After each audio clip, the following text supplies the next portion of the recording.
খুব কষ্ট লাগে। এরপরে আমি লাস্টে আমার ছেলে লাস্টে আমি কাঁদু করি রে কোমরে রে শীতের হাতে শুয়াই। এর থেকে একটা পিতার কত কষ্ট, কত জ্বালায়, কত যন্ত্রণা সেই বুঝে, আমি আর বুঝি না। মানে সব আন্দোলনেই সে অংশগ্রহণ করে, আমি আমি জানি না, কিন্তু আমার ওয়াইফ সব জানে। কিন্তু মাঝে মধ্যে মনে করো সব জায়গাতেই যে বাড্ডা লিঙ্গুর গেছে, এরপরে তিতিমুর কলা দিকে সর্বশেষ 18 তারিখে যে মহাকালীতে খুব মারামারি হয়েছে, তখনও মনে করি সে বুলেট রাবার খেয়ে এদিক দিয়ে কপালে অনেক মানে খুব পায়ে টায়ে খুব আঘাত হয়েছে। তখন আমি বললাম যে তুমি এরকম গেলা, আমার সাথে নিয়ে যাইতাম, আমরা দুইজনে একসাথে যাইতাম, মরলো দুইজনে একসাথে মরতাম। তখন কিছু না কিছু না।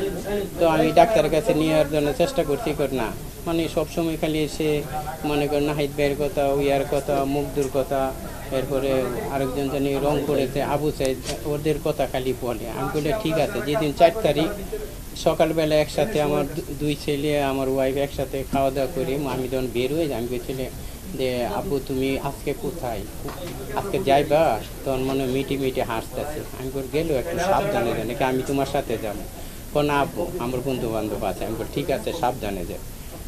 তখন এই কথা বলছি পরে তো আমার কাছে আব্বু 20টা টাকা দাও। তখন আমার পরে 130 টাকা। তো আমি তুমি একটা কলেজে ফার্স্ট ইয়ারে পড়ো, তুমি 20 টাকাতে কী করবা? তখন আমি তাহলে 100 টাকা না আব্বু আমার তাহলে 30 টাকা দাও। তো 30 টাকা দেওয়ার পরেই মনে করে 30 টাকা দেওয়া সে মনে করে মাথার পতাকাটা কিনার পরে সে মনে করেন যা মানি ব্যাগ মোবাইল টোবাইল রেখে দেয়। তখন মনে করেন গেছে মানে সব তিতুমির কলেজ থেকে হয়ে সে ফার্মগেটের উদ্দেশ্যে রওনা দিয়েছে। যখন ফার্মগেটে যাওয়ার পরে শাহবাগের উদ্দেশ্যে রওনা দিন। তো শাহবাগের যাওয়ার সময় দেখলে বাংলা মোটরে আর এই সোনারগাঁ হোটেলের সামনেই শাহবাগের লোকজন এইদিকে আসতেছে ছাত্ররা, তখন এটার সাথে সংযুক্ত হয়ে গেছে। তখন এদের বন্ধুবান্ধব ছিল আলাদা হয়ে গেছে। তখন এ আবার ফার্মগেটের দিকে যায়। ফার্মগেট যাওয়ার পরে তখন আরেক বন্ধুর মোবাইলে আমার ওয়াইফের সাথে কথা বলে, তার মার সাথে 3টার সময়। তখন ওরা বলে যে তুমি কোথায় আছো? আমি তো এমুক জায়গা আছি, ফার্মগেটে আছি, কারণ বাজার আছি, এনটিভির সামনে কারণ বাজার। তখন বললো যে তুমি কি আয়সা পড়বে না? আমি আয়সা পড়বো, শেষ হইলে আমি আয়সা পড়বো। ঠিক আছে, এই পর্যন্ত সর্বশেষ কথা। তখন 3:30 4টা 4:30 বাজে পরে তখন আমি বারবার ফোন দিতেছি, আমি বনানিছিলাম একটা কাজে। তখন আর আমার ছেলে যখন খোঁজখবর নাই, তখন আমি তাৎক্ষণিক ওইখান থেকে একটা হুন্ডা নিয়ে বিদেশনে মরে যাই। বিদেশনে মরে যাওয়ার পরে দেখি এমন একটা অবস্থা যে হুন্ডারগুলো বলে যে ভাই আপনি তো কি পাগল হয়ে গেছেন, যে এই জায়গার মেয়েদের নামলে তো আপনি মারা দেবেন। আমি বলি আমি মারা গেলে তো কিছু করার নেই, আমার ছেলেরা আমার খুঁজতে বাইট করতে পারি। তখন আমি মনে করেন হেঁটে হেঁটে আবার ইয়ার দিকে সোনারগাঁর সামনে দেয়, এইদিকে আনাচে কানাচে সব দিকে আর পুলিশের গুলাগুলো, আমি নিজেও ইঞ্জুরি হয়েছি এখানে, মনে করেন হয়েছে আমার আঘাত লাগছে। তারপর আমি এটার মরণটা স্বীকার করে নামছি যে আমার ছেলের জীবিত আমি পাই। তখন মনে করেন সম্পূর্ণ খোঁজার পরে পূর্ব পাশে, এরপর আমি বাংলা ইয়ার সোনারগাঁও হোটেলের সামনে থেকে আবার পিছন দিকে আবার টান করার পরে এরপরে কাজী নজরুল ইসলাম এভিনিউর এই দিক থেকে আবার পশ্চিম পাড়ে সম্পূর্ণ ঘুরে আবার ফার্মগেটে আসে। ফার্মগেটে আসার পরে এমন দেখি এমন অবস্থা, ছাত্রলীগের পোলাপানার পুলিশে এমন প্রোটেকশন দিতেছে। তখন আমার বলতেছে আপনি সামনে যদি আগান তাহলে আমি গুলি করবো। তখন আমি আকার ইঙ্গিতে কইলাম যে আমার ছেলের আমি খুঁজে পাইতেছি না, আপনি একটা সময় দিলে আমি আমার ছেলেটারে দেখতেছি। আমার উদ্দেশ্য আবার বিদেশনী মোড় পর্যন্ত এইদিকে আনাচে কানাচে কোথাও আছে কিনা সমস্ত কিছু খুঁজে দেখতেছি, কিন্তু কিছু না। দেখলাম যে ফার্মগেটে আসার পরেই মনে পরিস্থিতি, তখন ওইখান থেকে মনে করেন 4-5-6 মিনিট পরেই দেখলাম যে পরিস্থিতি ছাত্ররা যখন দাওয়ানি দিছে, তখন ছাত্রলীগের পোলাপান আর পুলিশ পশ্চিম পাড়ে গেছে, পূর্ব পাড়ে গেছে তখন এই রুটটা ফ্রি। তখন আমি এই রুটটা তারপরে হেঁটে হেঁটে বিদেশনী মোড়ে আসি, আনাচে কানাচে দেখি যে আমার ছেলের কোনো খবর পাই না। এইভাবে আবার পিছনের দিকে যাই, যাওয়ার পরেও কোনো খোঁজ খবর না। তখন 7:30 8টা বাজে। তখন আমার ওয়াইফের আমি ফোন দিই, আরে আমি কী করতে পারি, আমি তখন পাগল হয়ে গেছি কী করবো। তো দেখো তখন আমি আমার এক বন্ধু বললো যে দেখো সিআইডি ডিবিতে বা এসবিতে একটু খবরটা নিয়ে দেয়। সব জায়গাতে খবর নিলাম না। এরপরে বললো যে তেজগাঁও থানাতে গেলাম। তেজগাঁও থানাতে গিয়ে দেখি মনে করো অনেক লোক অ্যারেস্ট হয়েছে। তো আমার ছেলেটা নিয়ে অ্যারেস্ট হইলেও আলহামদুলিল্লাহ ভালো। তখন আমি মনে করো খোঁজখবর দিয়ে আমার ছেলের নামে কোনো নাম নাই, অ্যারেস্ট হচ্ছে অন্য ছেলেরা, অজ্ঞাত নামে কোনো নাই। এরপর গেলাম শিল্প অঞ্চলের থানা, এইখানেও নাই। গেলাম কলাবাগান থানা, এইখানেও নাই। গেলাম শাহবাগ থানা, এইখানেও নাই। গেলাম হাতিরঝিল থানা, এইখানেও নাই। তখন এই ঘুরতে ঘুরতে তখন মনে করেন প্রায় 11টা 11:30 বাজে গেছে। তখন 11:30টার পরে আমি আমার ওয়াইফের ফোন দিলাম যে আমি কি করবো রে, এখন কি করব, আমি তো কোনো বুদ্ধি পাইতেছি না। তখন মনে করেন আবার বাসা ফিরার পরে তখন 12টা 1 বা 2 বাজে এইরকমই। তখন আমার বড় ছেলেটা আমার একটা দেখা, মানব জমিনের যে প্রথম পত্রিকার একটা দেখা, তখন আমি নিশ্চিত হয়েছি যে মারা গেছে। মাথার পতাকাটা আর পোশাক আশাক সব সকালে একসাথে নাস্তা খাইছি, মারা গেছে। তখন আমার আর শরীরে আর শরীর চলে।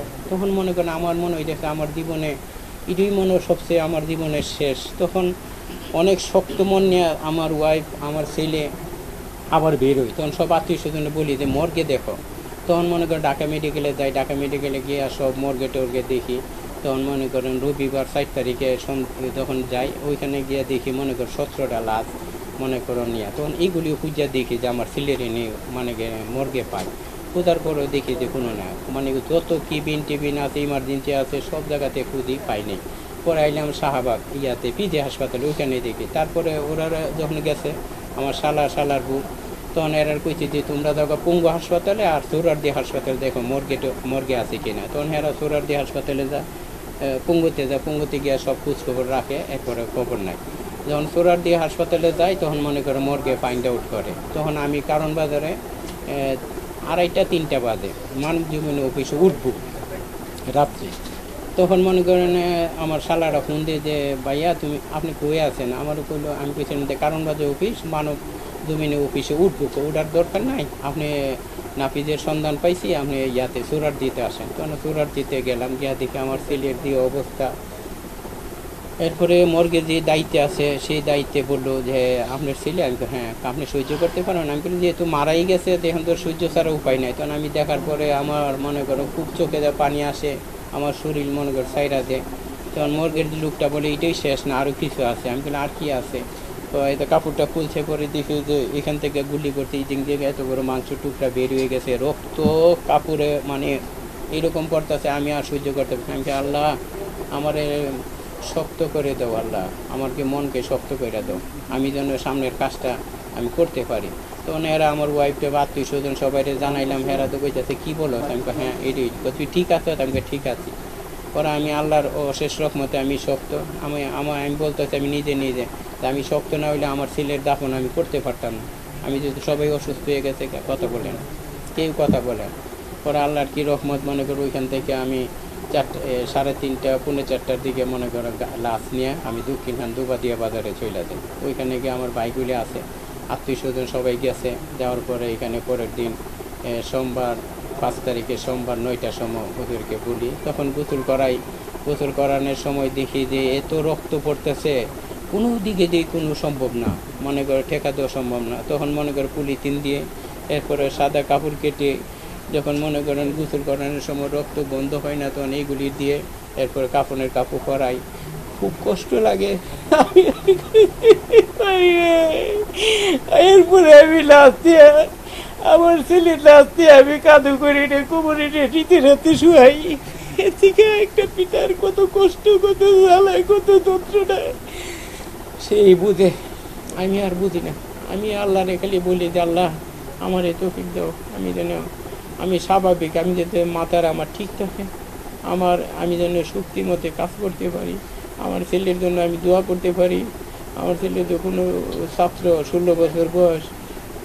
এই আমি আপনাদের মাধ্যমে জানতে চাই, আমার ছেলেরে জাতীয় বীর হিসাবে প্রতীক দেওয়া হোক, স্বীকৃতি দেওয়া হোক, এবং পারমগীর যে মারা গেছে তার নামে যেন একটা গুলচক্করে একটা নাম, গোলাম নাপিত নামের চক্কর দেওয়া হোক। এটিও আমি আপনাদের কাছে দেশবাসীকে মনে করেন আমার ইচ্ছা, আমার ফ্যামিলির ইচ্ছা।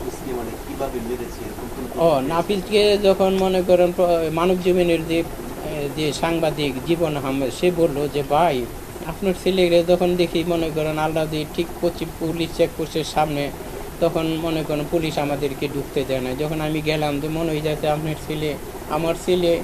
আমি অনেকবার চেষ্টা করছি, অনেক পুলিশের অনুরোধ করছি, কিন্তু ছাত্রলীগের পোলাপানে যখন বসা অবস্থা, তখন জীবিত বসা অবস্থা ছিল, তখন মনে করেন আলরাজি হাসপাতালে নেওয়ার চেষ্টা করছি, কিন্তু ছাত্রলীগের পোলাপান আর পুলিশ ভাইয়েরা মানে ঢুকতে দেয় না। যে রিস্কওয়ালা নিয়ে গেছে তাদেরকে নাকি মানে অনেক ধরনের খারাপ ধরনের কথা বলছে, খারাপ ধরনের আচরণ করছে, তোকে শ্যুট করবো। আর পুলিশ অফিসার নাকি বলে যে একটা গুলি করতে মরে না, আরও 2টা গুলি করো, গুলি করে। একটা স্বাধীন বাংলাদেশে একটা ছেলের একটা বাড়ি যথেষ্ট, আবার একটা গুলি করছে, এখান থেকে বেরিয়ে গেছে, এরপরে ডেড বডির ভিতরে আরও 2টা গুলি করতে। এটা কোন ধরনের সংবিধান, কোন ধরনের বাংলাদেশ?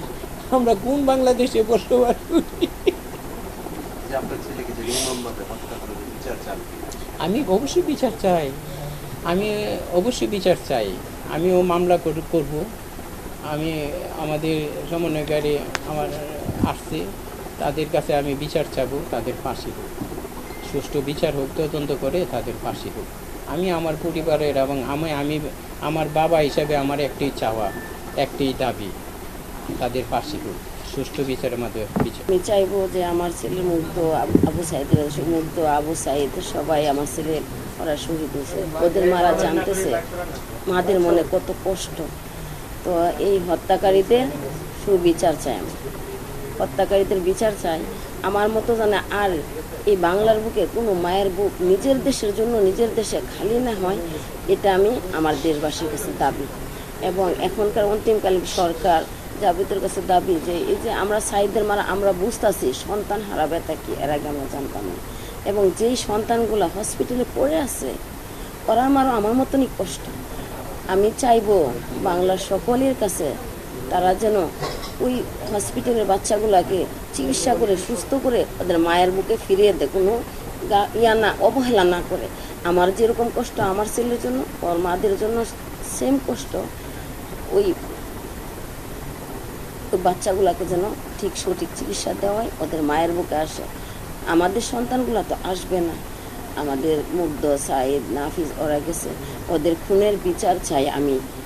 সাইদ, নাফিজ সবার মা হিসাবে সবার খুনের বিচার চাই। আর সবারই ওরা যে দুনিয়া থেকে গেল শহীদের মর্যাদা চাই, বীরের মর্যাদা চাই। এমন মর্যাদা আপনারা দৃষ্টান্ত রাখবেন, পরে যে আরেকজন এসে মুইছা ফেলাইবে এটা যেন না হয়। ওরা নিজের দেশের সাথে নিজেরা যুদ্ধ করছে, মুক্ত বাতাস মাদেরকে দিয়ে গেছে। এই জিনিসটা যেন না হয় যে আবার সরকার আসলে এরা অস্তিত্ব থাকবে না। আমাদের ছেলেগুলার এতই ভাগ্য যে নিজের দেশের সাথে নিজেরা যুদ্ধ করছে, এখন তাদের মারা ক্লান্ত হয়ে গেছে, কথা বলতে পারে না।